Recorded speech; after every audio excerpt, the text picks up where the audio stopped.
हम शासन मैं मोहम्मद अशरफ। आते हैं दोस्तों आपका हमारा अपना रिएक्शन यूट्यूब चैनल। दोस्तों वीडियो अच्छे के चैनल को लाइक शेयर शुरू कर दें। तो चलते हैं दोस्तों अंकित सर की video. India's reply to America, India will not bow down to America. Okay सीधा हो गया। घुटनों के बाल नहीं उनके सामने। अरे इंडिया को ना वेर गया है, हम बोलते हैं उसको वेर गया, सीधा हो गया। खैर क्या वजह बने क्यों सीधा हुआ इंडिया, क्यों ऐसा जवाब दिया, पर देखते हैं वीडियो की बात। आज मैं आपको जियोपॉलिटिक्स की एक ऐसी खबर से रिलेट करा रहा हूं जिसे सुनने के बाद आपको यह यकीन हो जाएगा कि इंडिया ने निश्चित ही कुछ ऐसा कर दिया है जिसके चलते अमेरिका परेशान होने वाला है। अच्छा, अमेरिका को इंडिया का जवाब जो आज अपन देने जा रहे हैं, ये आपकी पूरी की पूरी स्टोरी मैंने आज से 9 दिन पहले अंकित इंस्पायर इंडिया पर एक सेशन में की थी और उसमें मैंने एक बात बताई थी कि निखिल गुप्ता के कारण अमेरिका भारत को झुकाना चाहता है। अगर याद ना आ रहा हो तो सेशन देख लेना, डिटेल जानकारी दी है। आज भारत का जवाब आ गया है इस पे। क्या जवाब है, बस उसको सुनना है। और जवाब बड़ा ही जियोपॉलिटिकल है, मतलब समझने वालों के लिए जवाब है, बाकी सबके लिए तो एक नॉर्मल घटना है। क्या है आइए मैं आपको बताता हूं। देखो, आपको याद है मैंने एक चीज बताई थी आपको, निखिल गुप्ता का केस पूरा डिटेल में मैंने बहुत अच्छे से समझाया हुआ है। फिर मैं ब्रीफ में याद दिला दूं कि एक खालिस्तानी सेपरेटिस्ट है जो चाहता है, गुरपवंत सिंह पन्नू जिसका नाम है, जो धमकाता रहता है कि मैं भारत में से खालिस्तान निकालना चाहता हूं, ये सब बातें बताई हुई हैं। उस खालिस्तानी पन्नू को भारत के मूल का कोई व्यक्ति है निखिल गुप्ता, जिसने मरवाने की सोची थी, ऐसा अमेरिका का कहना है। और इस निखिल गुप्ता को भारत से ही किसी व्यक्ति ने कहा था कि जाओ और पन्नू को मार दो। तो ये बात जो मैं आपको बोल रहा हूं कि इसको किसी ने कहा था, वो कहने वाला कौन था? तो बोले साहब वो कोई भारत का बड़ा अधिकारी था।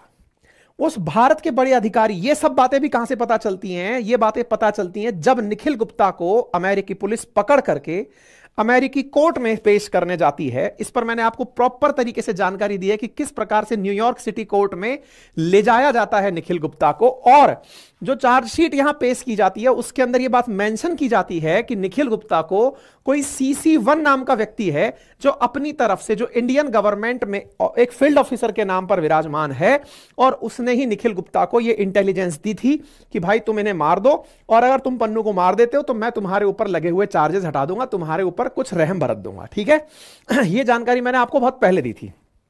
इस बात को मैंने एविडेंस के रूप में आपको क्या बताया था? मैंने बताया था देखो कि ये 17 जून के दिन निखिल गुप्ता को न्यूयॉर्क कोर्ट के अंदर पेश करने के लिए लेके गए थे, ये जानकारी दी थी। उसी दिन अमेरिका के NSA जैक सुलिवान इंडिया आए थे। मतलब एक तरफ निखिल गुप्ता जा रहे हैं और एक तरफ जैक सुलिवान इंडिया आ रहे हैं, और आकर के NSA मतलब अपने अजीत डोभाल साहब जैसे इंडिया के लिए हैं, ऐसे इनके ये यहां आए, आकर PM से मिले, भारत के मंत्रियों से मिले, और आकर के उस समय इन्होंने भारत के नेताओं से बातचीत की। लेकिन इस आदमी का यहां आना संदेह के घेरे में आ गया, क्योंकि यह उस समय आया जब निखिल गुप्ता की चार्जशीट कोर्ट में पेश हो रही है और पूरी देश और दुनिया में, इंडिया, कनाडा, अमेरिका, इन तीनों के बीच में जो खालिस्तान को लेकर के माहौल बना हुआ है, खालिस्तानी सेपरेटिस्ट को लेकर के माहौल बना हुआ है, उस पर सबकी नजर है।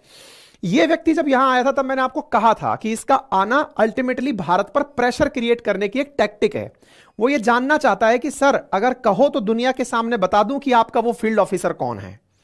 अब अगर भारत नहीं चाहता कि मैं उस फील्ड ऑफिसर को बताऊं कि वो कौन है, तो ऐसी स्थिति में मैं आपसे चाहूंगा कि भारत यूक्रेन रशिया मामले में अमेरिका जिस तरह से यूक्रेन का साथ दे रहा है, पीस समिट में भारत भी उस तरह से यूक्रेन का साथ दे। अगर आप चाहते हो कि हम भारत के साथ खड़े रहें, ये जैक सुलिवान अंदर ही अंदर बतियाया होगा कि अगर आप चाहते हो कि अमेरिका भारत के साथ खड़ा रहे, तो इसके लिए जरूरी है कि आप हमारे पक्ष में कुछ कार्य करें। क्योंकि भारत ने इन दिनों बहुत कुछ कर दिया है। क्या कर दिया है? जो अमेरिका के एकदम अगेंस्ट में दिखाई दे रहा है। उदाहरण के लिए समझिए, अगर आपको याद हो तो मतलब ताजा ताजा उदाहरण ही मैं आपको देना चाहूंगा। तो ताजा उदाहरणों में रशिया यूक्रेन को लेकर के जो कॉन्फ्लिक्ट चल रहा था, यूक्रेन जाकर के जब यह कहा कि साहब हमारे लिए शांति समझौता करवाइए, और शांति समझौता यूक्रेन ने पूरी दुनिया को इकट्ठा कर लिया स्विट्जरलैंड में, और भारत जाकर के वहां पर कह दिया कि नहीं साहब इन शर्तों पर तो नहीं, जब तक रशिया को टेबल पर नहीं बिठाओगे हम अपनी तरफ से आपके साथ नहीं आएंगे।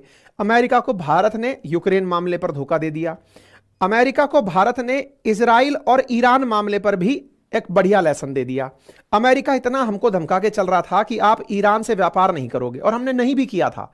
लंबे समय तक हमने ईरान से तेल भी नहीं खरीदा था, लेकिन लास्ट टाइम पर इंडिया ने पलटी मार ली और मार करके ईरान में चाबहार के लिए अगले 10 साल के लिए डील कर ली। मतलब ऐसे समय पर जब अमेरिका ईरान को लेकर एकदम सख्त हो रखा है, हम उस समय निकल कर आते हैं और कहते हैं कि नहीं भाई, अब ये जो ईरान का चाबहार है ना, इस चाबहार को भी अब हम ऑपरेट करेंगे। ये हो गया। अमेरिका को लगा कि यार ये तो बिल्कुल हाथ से निकलता चला जा रहा है, इसकी नस पकड़ने का एक ही तरीका है कि इसके राज दुनिया के सामने खोले जाएं। तो निखिल गुप्ता नाम के एक व्यक्ति को ये खुद से प्लॉट करते हैं, उसके नाम पर कोई CC1 नाम का व्यक्ति रखते हैं कि देखो ये व्यक्ति है। जैक सुलिवान आके बताते हैं कि देख लो भाई, आप चाहते हो कि मैं उसका नाम उजागर ना करूं तो देख लो, अदरवाइज तो फिर जो देखा जाएगा वो होगा। मैंने आपको उस समय ही इसी कारण से यह सेशन किया था कि क्या निखिल गुप्ता के कारण अमेरिका के सामने झुक जाएगा भारत, यह मैंने सेशन किया था। उसमें मैंने सारी जानकारी दी थी। मैंने कहा भारत का जवाब जल्दी ही आएगा, और वो आ गया है। क्या जवाब आया पता है? अगर जवाब आप सुनना चाहते हैं तो जवाब है, मॉस्को तैयारी कर रहा है मोदी जी के आने की। आप कहेंगे यह कैसा जवाब हुआ? यह ऐसा जवाब हुआ जिस रशिया के खिलाफ भारत को करने की कोशिशें अमेरिका कर रहा था और उसमें कुछ हद तक कामयाब भी हुआ था, वो कामयाबी अब उसके हाथ से छिन रही है। यह बात खुद रशिया ने स्वीकार की है कि प्रधानमंत्री अगले महीने प्रथम सप्ताह अथवा द्वितीय सप्ताह में रशिया जा रहे हैं। अब आप पूछेंगे प्रधानमंत्री रशिया जा रहे हैं, यह बात किस तरह से अमेरिका को एक मैसेज है कि हम तुम्हारे सामने झुकने वाले नहीं हैं। अजी साहब, केवल इतना सा समझ लीजिए कि भारत के प्रधानमंत्री की रशिया विजिट आखिरी बार 2019 में हुई थी। 2019 से 24 आ गया, 5 साल निकल गए। भारत के प्रधानमंत्री की अभी तक रशिया विजिट नहीं हुई है। जहां एक और पुतिन पूरी दुनिया में इन दिनों बाहर निकल निकल के लोगों से मिल रहे हैं, भारत और रशिया के बीच में डायरेक्ट कनेक्शन पिछले 3 साल से रुका हुआ है। आप पूछेंगे मतलब? इंडिया ने और रशिया ने वर्ष 2000 में एक समझौता किया था, और वो समझौता था कि हम लोग हर साल अपने राष्ट्राध्यक्षों को मिलाएंगे। मतलब भारत और रशिया ने इतना जबरदस्त प्रेम मेल मिलाप का कर लिया था कि हर साल हम लोग मिलेंगे, और हर साल मिलने की कसम जो वर्ष 2000 में खाई, वो हम लोग 2021 तक निभाते रहे। 2019 में भारत के प्रधानमंत्री रशिया की यात्रा पर गए थे। व्लादिवोस्टॉक के अंदर ईस्टर्न एशिया समिट थी, जिसमें भारत के प्रधानमंत्री गए थे। जब भारत के प्रधानमंत्री की जो 5 साल पहले जो यात्रा हुई थी, वो ये वाली थी जिसमें ईस्टर्न इकोनॉमिक फोरम की समिट हुई थी व्लादिवोस्टॉक के अंदर 4 से लेकर 6 सितंबर 2019 में। तब भारत के प्रधानमंत्री रशिया गए थे, और जब प्रधानमंत्री रशिया गए थे 2019 में, तो 2020 में कोरोना आ गया। कोरोना में मतलब ये इस पैटर्न को समझिए कि भारत और रूस के प्रधानमंत्री ने, मतलब रूस के राष्ट्रपति ने एक सिस्टम सेट किया हुआ है कि एक साल आप हमारे आएंगे और अगले साल हम आपके यहां आएंगे। इस तरह से भारत के प्रधानमंत्री रशिया गए थे। टेक्निकली 2020 में जिस समय कोरोना आ गया, उस समय पुतिन साहब को इंडिया आना था, वो उस साल इंडिया नहीं आ पाए। कोरोना गया 2021 में, पुतिन साहब दिसंबर 2021 में इंडिया आ गए। ये उनकी 21वीं, मतलब रशिया और भारत की 21वीं मीटिंग थी। 21वीं बार हम लोग आपस में मिल रहे थे। तो एक प्रकार से ये समझिए कि 2021 में हम आखिरी बार मिले, तो टेक्निकली 2022 में हमें जाने का नंबर था। आप ऐसे समझिए कि एक बार आप भारत के प्रधानमंत्री वहां जाएंगे, अगली बार वो आएंगे। 2019 में हम गए थे, 20 में इसलिए नहीं जा पाए, कोरोना था। 2021 में पुतिन आए यहां पर। टेक्निकली 2022 में हमें जाना था, 2022 में जाना था, लेकिन इंडिया दुनिया के प्रेशर में आ गया। कैसे आया, मैं आपको तरीका बताता हूं। देखो, 2022 की शुरुआत में ही रशिया यूक्रेन कॉन्फ्लिक्ट शुरू हो गया। रशिया यूक्रेन कॉन्फ्लिक्ट जैसे 2022 की शुरुआत में शुरू हुआ, तो भारत पर यह दबाव बना कि आप रशिया के साथ संबंध तोड़ें। अब भारत जियोपॉलिटिकली इस प्रेशर को कैसे संभाले? अच्छा, इसका एक नमूना भी था, और वो क्या था कि जब युद्ध शुरू हुआ था, उस समय इमरान खान भारत की चाल चलते हुए पाकिस्तान के प्रधानमंत्री रशिया में बैठे हुए थे। उसकी कीमत उन्होंने इतनी चुकाई कि अमेरिका ने इमरान खान को ही जेल में डलवा दिया। उनकी सरकार ही बदल दी, उनके सांसद वांसद सब खरीदवा दिए शहबाज शरीफ को कि बदल दो इसकी सरकार, जेल में डाल दो। तब से वो बेचारे इमरान जेल में डले। इंडिया को भी कहीं ना कहीं ये लगा होगा कि यदि ऐसे समय पर जब पूरा वेस्टर्न वर्ल्ड इंडिया पर प्रेशर क्रिएट कर रहा है कि आप मत जाओ मत जाओ मत जाओ, इंडिया ने भी समझा कि चलो कोई नहीं, एक समझौता कर लेते हैं, हम जाएंगे नहीं लेकिन सामान मंगाएंगे। तो बोले ठीक है, तो आप तेल मंगाते रहो लेकिन जाना मत, नहीं तो ये अपने आप में पुतिन को समर्थन देने जैसा होगा। इंडिया ने कहा ठीक है, इससे हम अपना व्यापार बढ़िया कर लेंगे।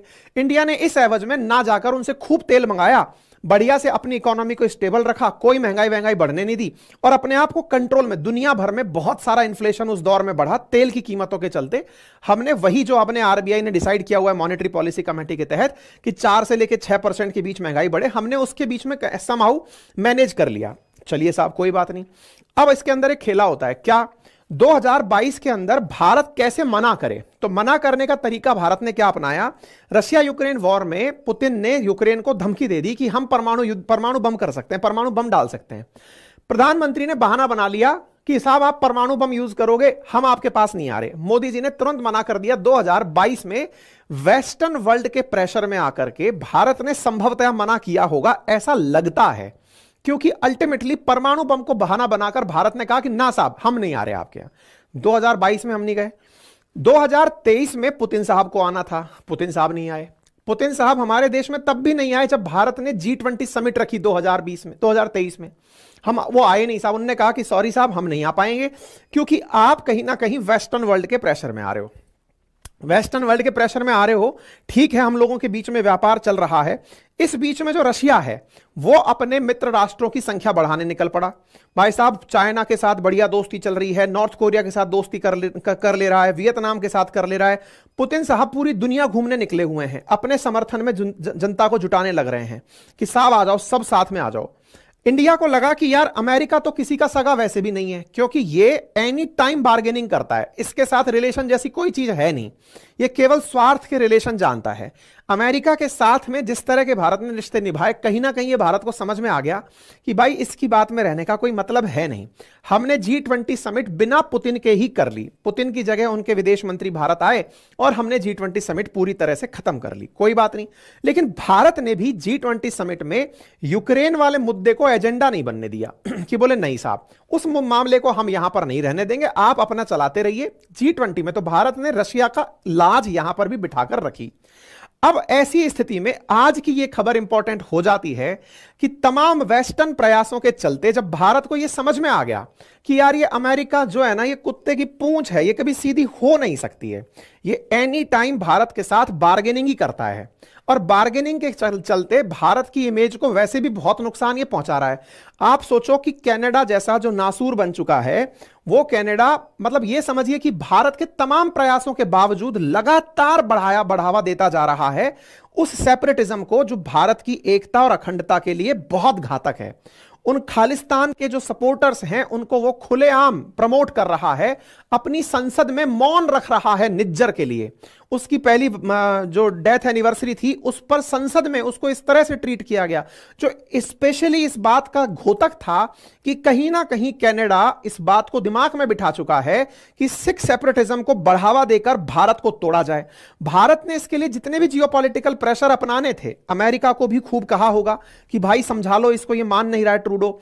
भारत के खिलाफ खुद अमेरिका निकल कर आ गया कि नहीं बेटा, तुमको दबाने का यही एक तरीका है। तो पन्नू को खुद के यहां पालकर अमेरिका ने भारत के खिलाफ खूब बयानबाजी करवाई और बयानबाजी करवा करके भारत जब बोल रहा है कि इसको शांत करो, उसके खिलाफ निखिल गुप्ता को पकड़कर ले आते हैं कि देखो तुमने तो इसको मरवाने का भी प्रयास किया था। मतलब एक तो चोरी, ऊपर से सीना चोरी। मतलब हमारे खिलाफ एक आदमी तुम्हारे देश में बैठकर बयान दे रहा है, धमकियां दे रहा है, नुकसान पहुंचा रहा है और आप उस आदमी को प्रोटेक्ट तो कर ही रहे हो, उसके साथ साथ एक और एजेंडा तैयार कर रहे हो कि साहब देखो एक आदमी है जो आपकी मूल का है और जो पन्नू को मारने आया है और इसके पीछे कोई भारतीय अधिकारी शामिल है। मतलब हद तो यह हो गई कि भारत को अंतरराष्ट्रीय स्तर पर इस चीज के लिए घेरा जा रहा है। भारत ने कहा बहुत हो गया भाई, ये सब चीजें बहुत हो गई, अब धन्यवाद आपका, अब हमारी तरफ से सीधा सवाल जवाब सुन लो, तुमको जो करना है कर लो, हमारा जवाब साफ है। तुम क्या चाहते हो? यही चाहोगे ना कि CC1 का नाम पब्लिक कर दें? तुम यही दुनिया को बताना चाहोगे ना कि कौन वो आदमी था जिसने इसको आदेश दिया था निखिल गुप्ता को, कर दो जाओ। और हम चल दिए यहां से निकल करके। तो कहने का मतलब यह हुआ कि मोदी जी की जो रशिया विजिट है ना, जो 5 साल में होने जा रही है, यह अपने आप में बहुत ज्यादा जियोपॉलिटिकल वैल्यू रखती है।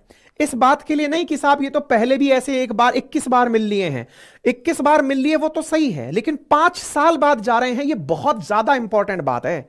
ये इतनी इंपॉर्टेंट बात है कि बाइडेन आके पिछले साल गए हैं और पुतिन से हमारी मुलाकात नहीं हो पा रही है। तो ऐसी स्थिति में प्रधानमंत्री की तरफ से वहां जाने की जो सूचना है वो रशिया हमको दे रहा है, दुनिया की मीडिया छाप रही है कि मोदी जी रशिया जाने वाले हैं। अब यह भारत का मैसेज था जो अमेरिका को पता चल गया, यानी कि भारत झुकेगा नहीं। तो अब आपके दिमाग में सवाल आएगा, इसका मतलब तो सर फिर अमेरिका अगला स्टेप उठाने के लिए तुरंत तैयार रहेगा। इसका मतलब जो CC1 के बारे में आपने बात कही थी वो तो जल्दी ही आने वाली है। मैंने कहा आ गई, कैसे?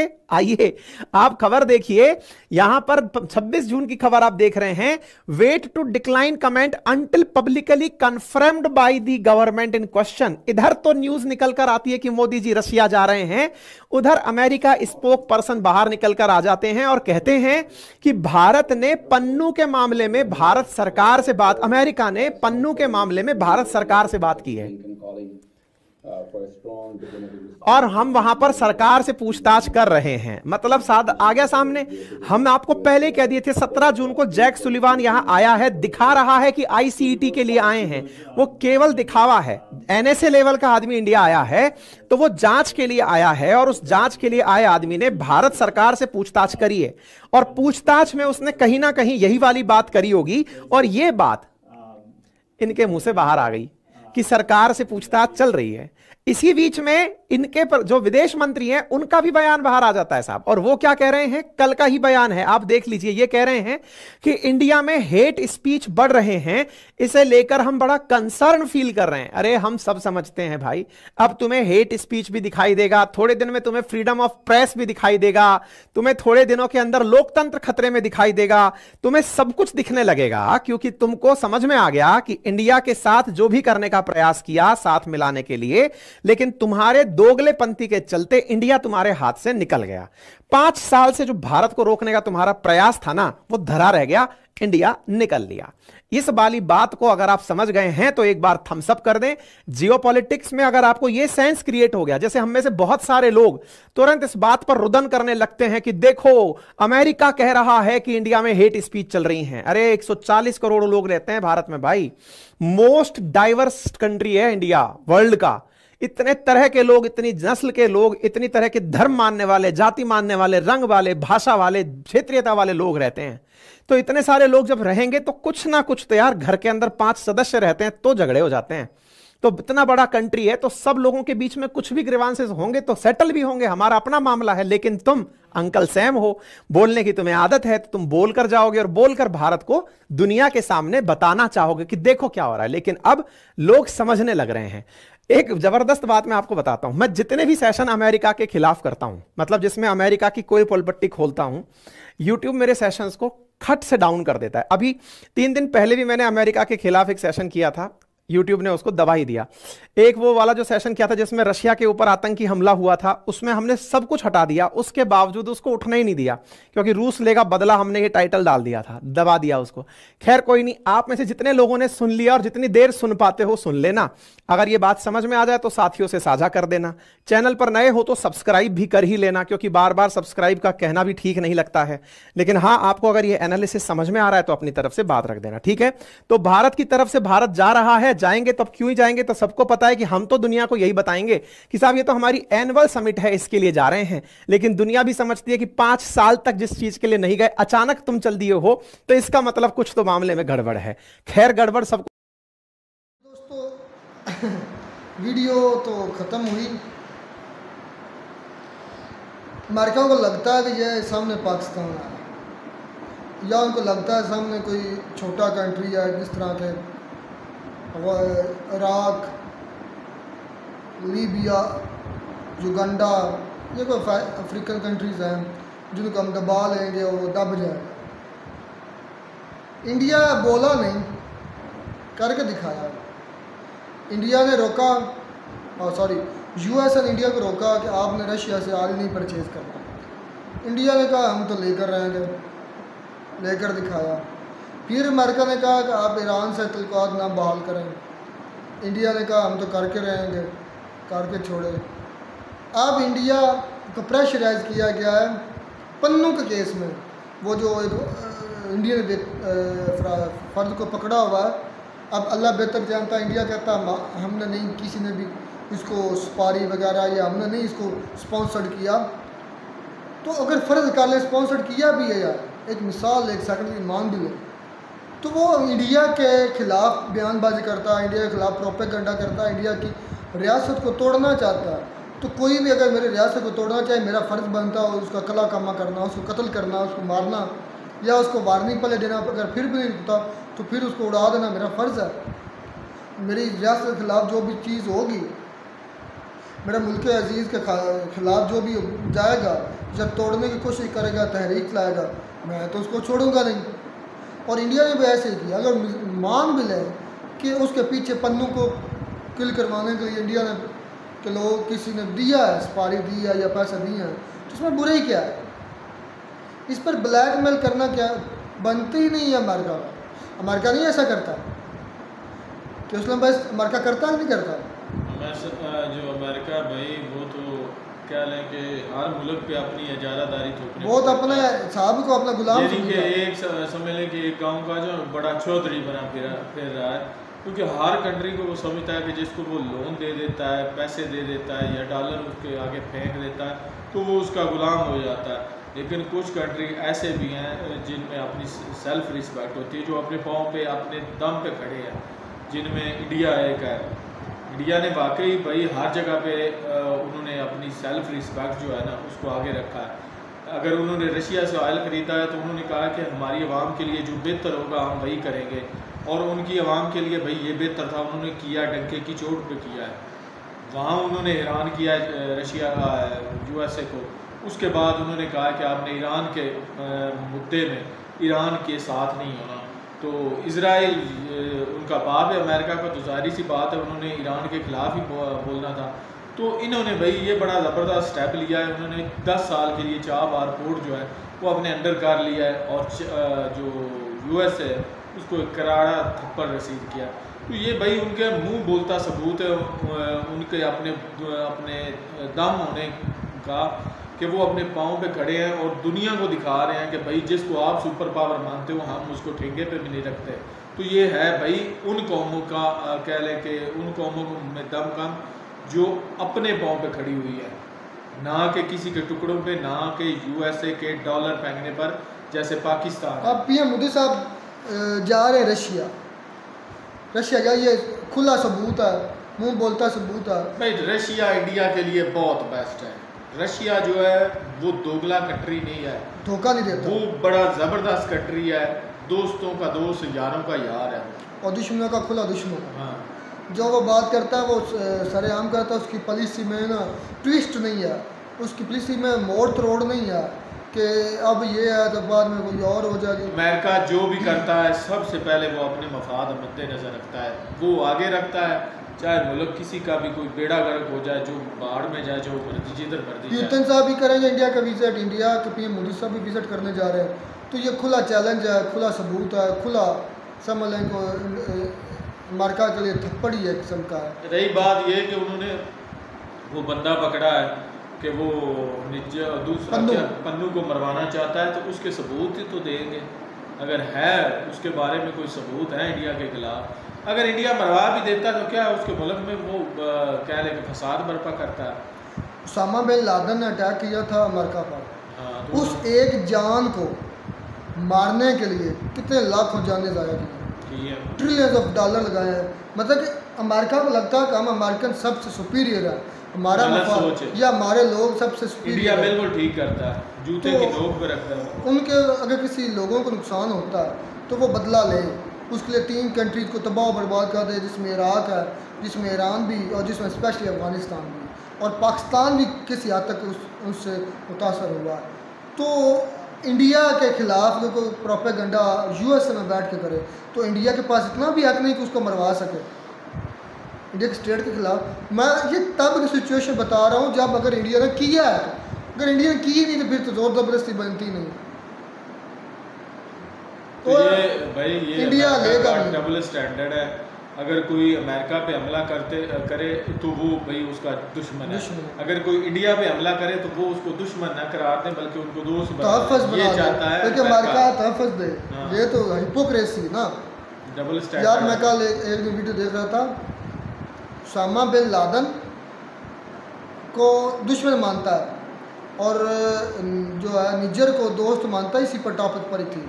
उसके बरक्स जो मौलाना मसूद अज़हर है या वो क्या नाम है हाफ़िज़ सईद, उसके खिलाफ एक्शन नहीं लेता और इंडिया के खिलाफ या कि दूसरी कंट्री के खिलाफ एक्शन ले, तो ये हिपोक्रेसी शो करती है अमेरिका के। अपने मुल्क के अंदर अगर स्टेट तो तोड़ने वाले, इंडिया स्टेट को तोड़ने वाले बैठे हों तो वो इनके शहरी हैं। यह हिपोक्रेसी है और सबसे हिपोक्रेट और दोगला और सबसे धोखेबाज कंट्री है। ये अंकित सर ने भी बताया कि इंडिया को कहाँ कहाँ उसने धोखा दिया, यूक्रेन रशिया के मामले पर, इजराइल फ़लस्तीन के मामले पर, हर जगह धोखा देता है, हर जगह धोखा देता है। मैं कहता हूँ गत्ते की जंग में भी ऐसे ही हुआ था, एक साइड पे अमेरिका इंडिया को तसल्लियाँ दे रहा था, दूसरी साइड पर पाकिस्तान की हेल्प की थी। तो ये ऐसे ही है भाई, डबल स्टैंडर्ड। चले जी खैर, ये तो इंडिया की तरक्की है, इंडिया की पावर है कि वो किसी के प्रेशर में नहीं आता और बिल्कुल ठीक है, सही करता है, सही है। मिलता नहीं वीडियो में, नाडा साहब।